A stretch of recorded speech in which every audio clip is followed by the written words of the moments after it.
Sico qui disait d'où l'importance de regarder les market cap. Je ne sais pas si tu veux rebondir sur. Est-ce que pour toi, le fait de regarder et d'étudier les market cap, est-ce que c'est un bon proxy, un bon moyen pour analyser, pour identifier des performances en termes de prix? Ça, on en avait parlé longuement dans les précédents lives déjà. On avait abordé le sujet.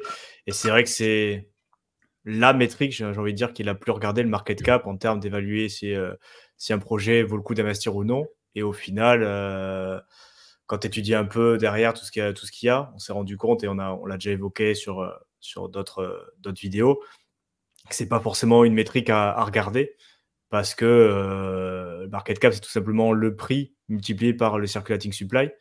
Donc, c'est une donnée qui en plus est tirée circulating supply, comme on l'a dit aussi sur Bitcoin. Qu'est-ce que ça veut dire? Est-ce qu'on compte les coins de Satoshi? Est-ce qu'on compte les wallets qui sont perdus? Est-ce qu'on compte voilà, les coins qui bougeront jamais? Donc, c'est toujours pareil. C'est le prix à l'instant T fois multiplié par la quantité de coins qu'on estime disponibles ou qui pourraient être vendus. Mais au final, on a vu des mêmes coins qui sont arrivés à un market cap de 800 millions en 48 heures. Bon, est-ce que ça veut dire qu'il faut investir dans le projet parce que le market cap est énorme? Pas forcément, tu vois. C'est juste au final. Et puis, il faut voir aussi la liquidité. Qui est en possession de ces tokens? Donc, est-ce qu'il y a moyen qu'ils les vendent? Est-ce qu'il y a encore une partie qui est peut-être loquée? Est-ce qu'il y a voilà, il y a plein de choses qui se cachent derrière en fait ce market cap, qui est une mesure qui peut sembler facile, mais derrière au final on se rend compte que le market cap c'est un peu du vent, et c'est pas forcément un critère qui peut faire la différence sur est-ce qu'un projet va fonctionner en termes d'appréciation financière ou non, quoi. C'est pas parce qu'il y a un gros market cap que le projet est forcément bon et qui va performer. Et à l'inverse, on ne parle pas d'un market cap voilà, avec quelques dizaines de milliers d'euros type Memecoin, mais voilà, c'est pas forcément une métrique qui est. Il faut la connaître, il faut savoir l'analyser, mais c'est pas non plus quelque chose qui est primordial pour moi dans mon analyse, quoi. Non, c'est clair. Et puis comprendre, encore une fois, comme tu l'as dit, comment c'est calculé, hein, circulating supply multiplié par le dernier prix, la dernière cotation du jour. Et je donne toujours cet exemple-là. Je peux très bien demain créer un ERC20, je crée 1 trillion de tokens que je mets en circulating supply. J'achète ce token-là pour $1 sur Uniswap après avoir créé la pool. Je fais du coup $1 le dernier prix multiplié par 1 trillion. J'ai 1 trillion de market cap. Le 1 trillion de market cap, ça représente absolument pas l'argent que je peux extraire du projet. Ça ne représente absolument pas l'argent qui a été insufflé en plus de ça dans le projet. Bref, c'est une donnée qu'on utilise aujourd'hui, mais qui n'a pour moi aucun intérêt.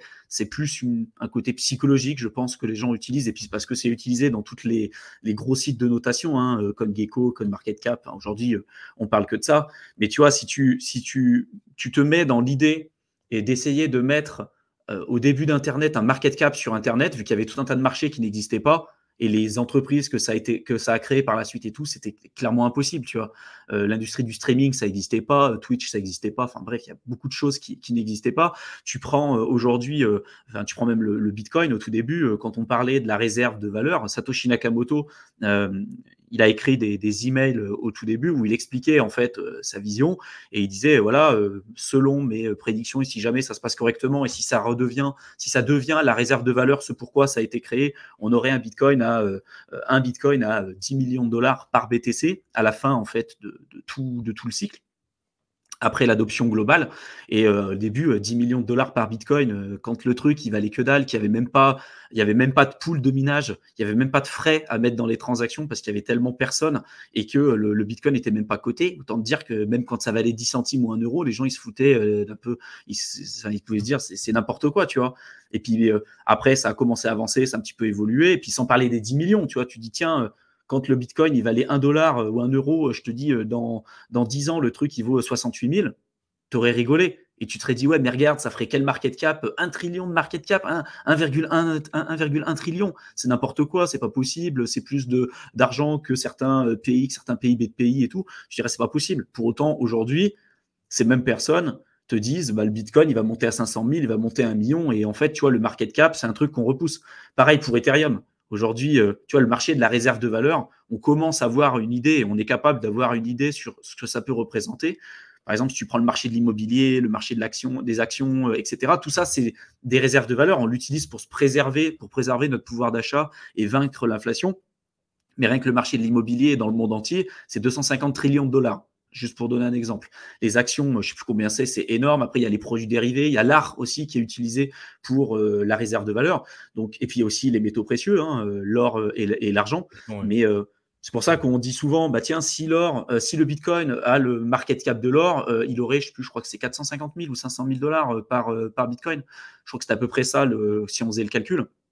Donc c'est de là d'où ça venait, mais le Bitcoin, ça va beaucoup plus loin parce que c'est une autre manière de stocker de la valeur, et la réserve de valeur, c'est pas juste l'or. Encore une fois, c'est de l'immobilier, c'est des métaux précieux, c'est des actions, c'est des obligations. Et quelle part de marché le Bitcoin va prendre par rapport à ça? Franchement, j'en ai aucune idée. Et si tu vas sur des applications plus complexes, des protocoles plus complexes comme Ethereum, si je te dis, si tu essayes de me dire le market cap de l'Ether, il est trop élevé aujourd'hui, ou à partir de quand il est trop élevé, sachant qu'on s'attaque à la finance décentralisée, le marché de la finance traditionnelle, il est quand même monstrueux, bien plus monstrueux si on prend les produits dérivés et tout ce qui s'ensuit que le marché de la réserve de valeur du Bitcoin. En plus de ça, il y a tout un tas de marchés qui sont en train de se créer, le marché de la GameFi, le marché des NFT, le marché également aussi tout ce qui est pool de liquidité, toutes ces choses-là, c'est des trucs aujourd'hui qu'on ne connaît pas forcément, et il y a tout un tas d'autres applications qu'on n'a pas encore vues aujourd'hui. Donc, quelle est la cotation de ce truc-là et qu'est-ce que ça vaudra demain? C'est très difficile de pouvoir le dire, tu vois. Donc, de se caper, de se bloquer uniquement en se disant ouais, à partir de tant de market cap, ça va être bloqué, au final, tu te retrouves dans les mêmes travers en fait que beaucoup de gens, c'est-à-dire que la crypto, elle a tendance à nous montrer qu'on a tort, mais à la fois à la hausse ou à la baisse. C'est-à-dire que quand on pense que c'est trop haut, que ça ne peut pas monter plus haut, ça va monter encore bien plus haut que ce qu'on pourrait penser. Et à l'inverse, quand on pense que ça ne peut pas descendre plus bas, ça va descendre bien plus bas que ce qu'on aurait pu penser.